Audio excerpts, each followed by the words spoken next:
सुने जी, आप काम पे क्यों नहीं जाते? महंगाई बढ़ गई है, कुछ ख्याल कर ले। बशीर चारपाई पर लेटा हुआ था। नसरीन की तरफ देखा। ओए, तेरी ज़बान बहुत चल रही है आजकल। मैं देख रहा हूँ, नसरीन आहिस्ता से बोली। मैं तो सिर्फ एक बात कर रही थी। बशीर चारपाई से उठा, नसरीन के पास आया। नसरीन के चेहरे को हाथ में दबोच कर बोला, लगता है पिछली मार को भूल गई हो। पुराने जख्म ठीक हो गए हैं, जो मुझे मशवरे दे रही हो तुम। इतने में रशीद आया। क्या हुआ पा बशीर, क्या जिरगा लगाया हुआ है? बशीर हल्का सा मुस्कुराया। तेरी परजाई मुझे हुक्म दे रही थी कि काम पे जाया करो। इसे समझा रहा हूँ कि मर्द के सामने जबान चलाने की दोबारा हिम्मत ना करे। रशीद कहका लगाकर हंसा। पा बशीर, मैंने तो अपनी छन्नों को इतनी ढील नहीं दी हुई, मजाल है वो मेरे सामने आंख भी उठा सके। रशीद ने आवाज दी। वो छन्नो छन्नो किचन में खाना बना रही थी, दौड़ते हुए आई। जी, आपने बुलाया? रशीद गुस्से से बोला। अभी तक चाय क्यों नहीं बनी? छन्नो आहिस्ता से बोली। जी बस बन गई है, कप में डाल कर ला रही हूँ। रशीद बोला, आगे से बातें ना सुना, जल्दी जा, मैं देख रहा हूँ तू आजकल काम चोर हो गई है। दोनों भाई बैठे हुए थे कि माँ पास आई। वे बशीर पुत्र, ये ले मेरी दवाई का पत्ता, जा डॉक्टर से दवा ही ला दे मुझे, ब्लड वाली गोलियां खत्म हो गई है। बशीर बोला, अम्मा चाँद को क्यों नहीं कहती तू कि तुझे दवा ला दिया करे? हमें ना तू ऑर्डर दिया कर, चाँद आता है तो उसे कह। अम्मा ने लंबी सांस ली। उसकी बात ही ना करो, उसको अपनी बीवी के सिवा कुछ नजर ही नहीं आता। रन मुरीद बना हुआ है वो। रशीद बोला, पा बशीर, अम्मा कह तो ठीक रही है, उसे समझा औरत को पाऊ की जूती बनाकर रखते हैं, सर का ताज नहीं। बशीर मुंह पे खारिश करते हुए, करना पड़ेगा इसका कुछ। अगले दिन चाँद अपने कमरे में था, सदफ पास बैठी थी। चाँद, अगर आप कहे तो मैं MBA की पढ़ाई पूरी कर लूँ? चाँद चाय पीते हुए, हाँ क्यों नहीं, मैं तो चाहता हूँ तुम अपनी पढ़ाई मुकम्मल कर लो। सदफ उदासी से होकर बोली। चाँद, मुझे कहना तो नहीं चाहिए, लेकिन दोनों भाभियाँ मुझसे जिद करती हैं, मुझसे जानबूझकर ज्यादा काम करवाती हैं। चाँद आहिस्ता से बोला, मेरी जान इग्नोर किया करो, मैं अम्मी से बात करूँगा। सदफ बर्तन धोकर, शुक्र है मेरा बर्तन धोने वाला काम खत्म हुआ, कमरे में गई, मोबाइल में मसरूफ हो गई। उधर दोनों भाभियां बात कर रही थी। नी सदफ को देखा तुमने? चाँद कितना प्यार करता है उससे, उसे नया टेलीफोन ला कर दिया है, सुना है वो उसे पढ़ाना भी चाहता है आगे। दूसरी भाभी जले हुए अंदाज में बोली, ऐसे तो वो राज करेगी हम पर, कुछ ऐसा करना होगा, या तो वो भी हमारे साथ गधों की तरह काम करे या फिर घर छोड़कर चली जाए। इतने में सास आई। क्या खुसर खुसर कर रही हो दोनों? एक भाभी बोली, देख अम्मा, वो नवाबजादी 2 बर्तन धोती और सारा दिन मोबाइल के साथ लगी रहती है, कुछ समझाएं इसको, वो हुक्मरानी करना चाहती है हम सब पे। सास ऐनक सीधी करते हुए, मैं सब जानती हूँ, वो 4 जमातें क्या पड़ गई है, महारानी समझती है खुद को। तुम देखो मैं इसका कैसे जीना हराम करती हूँ। चाँद घर आया। अम्मा ने आवाज दी, बात सुन ओए मेरी। चाँद हैरान होकर, क्या हुआ अम्मा, सांस तो लेने दो, सब खैर है?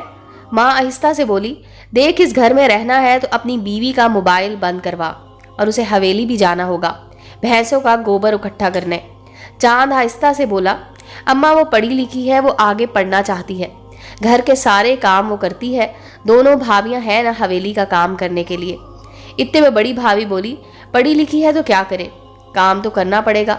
चाँद गुस्से से कमरे में चला गया। सदफ परेशान बैठी हुई थी। चाँद पास गया।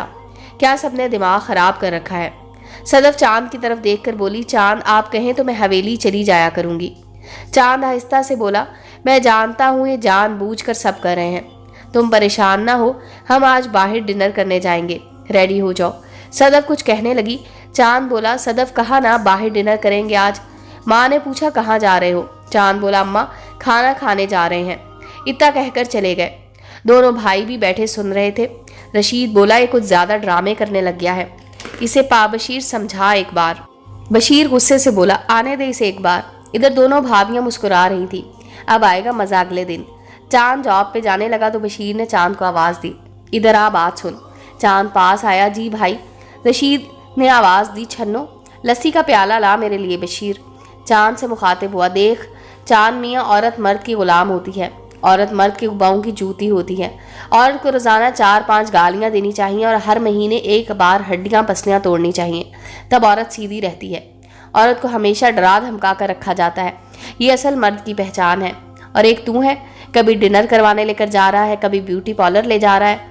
पढ़ी लिखी है तो क्या हुआ, औरतें सब जाहिल होती हैं। रन मुरीद ना बन, समझा। कल से इसे अपनी पाबी के साथ हवेली भेज, गाय भैंसों को देखे, समझा। चांद ने लंबी सांस ली। देख भाई, मैं तो कभी भी सदफ को हवेली या खेतों में नहीं भेजूंगा। और रही बात गाली देने की, तो असली मर्द औरत को गाली नहीं अपनी रूह बनाता है। सदफ कल से घर के काम भी नहीं करेगी। रशीद चिल्लाया, अगर तेरी बीवी हवेली नहीं जाएगी तो ले अपनी बीवी को और निकल जाए इस घर से। चांद भी गुस्से से बोला, क्यों जाऊं, मैं ये घर अब्बा का है।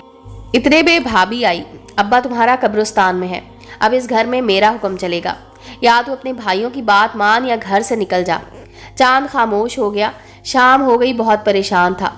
सदफ बोली, आज मुझे भाभी और खाला ने तो कोई काम करने ना दिया, ना खाना खाने के लिए दिया है। चांद परेशान होकर बोला, मेरे पास जो कुछ था भाइयों पे लुटाता रहा, उनके अखराजात पूरे करता रहा, आज मुझे तन्हा छोड़ रहे हैं। सदफ, कहाँ जाऊँ मैं तुमको लेकर, मेरे पास इतने पैसे नहीं हैं कि किराए का घर ले सकूं, इतने अखराजात कैसे पूरे करूं। सदफ उदास हो गई। चांद, अल्लाह हमारी मदद करेगा। चांद आहिस्ता से बोला, मैं अम्मी से बात करके देखता हूँ एक बार। चांद अम्मी के पास गया। अम्मी, सदफ माँ बनने वाली है, मेरे माली हालात ऐसे नहीं हैं कि किराए के घर में रह सकूं, अल्लाह का वास्ता है हमको यही रहने दें। माँ गुस्से से बोली, हाँ हाँ सब समझती हूँ मैं, इस चुड़ैल ने पट्टी पढ़ा कर भेजी होगी तुमको। रोज़ जाते थे ना डिनर करने, कभी आइसक्रीम खाने और कभी इसको पढ़ाने की बातें करता था तू। जा अब ले जा इसे, अयाशी कर जाकर। चांद आहिस्ता से बोला, अम्मी, भाइयों की तरह सदफ को गालियाँ दूँ, मारूँ, जलील करूँ, फिर मैं इस घर में रह सकता हूँ क्या? फिर मैं आप सबके लिए अच्छा बन जाऊँगा? माँ खामोश रही। चांद आहिस्ता से बोला, अम्मी, मैं सदफ को पाँव की जूती नहीं बना सकता, पता नहीं क्यों आपके दिल में सदफ के लिए इतनी नफरत है। चांद खामोशी से चला गया, परेशान था। जी चाहता है खुदकुशी कर लूं, मैंने काश खुद को इस काबिल बनाया होता, आज अपनी जिम्मेदारियां संभाल सकता, जो कमा कर लाता भाइयों को दे देता। अब्बा, आज देखो खाली हाथ हूँ और भाई जो अपनी बीवियों की बातों में आकर मुझे इस घर से धक्के देकर निकालना चाहते हैं। चांद बात कर रहा था, सदफ सो गई थी। चांद जागता रहा सारी रात। सुबह दोनों भाई आए। चांद, मियाँ अपना सामान उठा और निकल यहाँ से। चांद आहिस्ता से बोला, भाई मैं झगड़ा नहीं चाहता, मैं चला जाता हूँ। चांद सदफ के साथ घर से निकल गया। दोनों बहुत उदास थे। सदफ ने कंधे पे हाथ रखा, परेशान ना हो, अम्मी के घर चलते हैं, अल्लाह सब कुछ बेहतर कर देगा, मैं भी कोई जॉब कर लूँगी, मिलकर इस मुश्किल वक्त से गुजर जाएंगे। चांद सबसे मुखातिब हुआ, हर वीडियो देखने वाला मर्द खुद को इस काबिल ज़रूर बना ले कि वो अपनों की बेरुखी पे अपनी बीवी बच्चों की जिम्मेदारी उठा सके। मैं ये नहीं कहता कि रिश्तों से नफरत करो, लेकिन ये रिश्ते बदलते देर भी नहीं लगती। मैंने जो कमाया भाइयों पे लुटाता रहा और आज खाली हाथ मुश्किल वक्त में तन्हा रह गया। खुद को इस काबिल ज़रूर बना लो कि मुझसा वक्त आए तो अपने पैरों पे खड़े हो सको। और हर माँ को पैगाम है, अगर इसका बेटा बीवी के साथ खुश है तो उसे देखकर खुश हुआ करे, ना कि उससे हसद करे। उम्मीद है दोस्तों स्टोरी अच्छी लगी होगी। चैनल को लाइक और सब्सक्राइब करें और बेल आइकॉन का बटन दबाना मत भूलें, ताकि हर नए आने वाली स्टोरी का नोटिफिकेशन आपको मिल सके।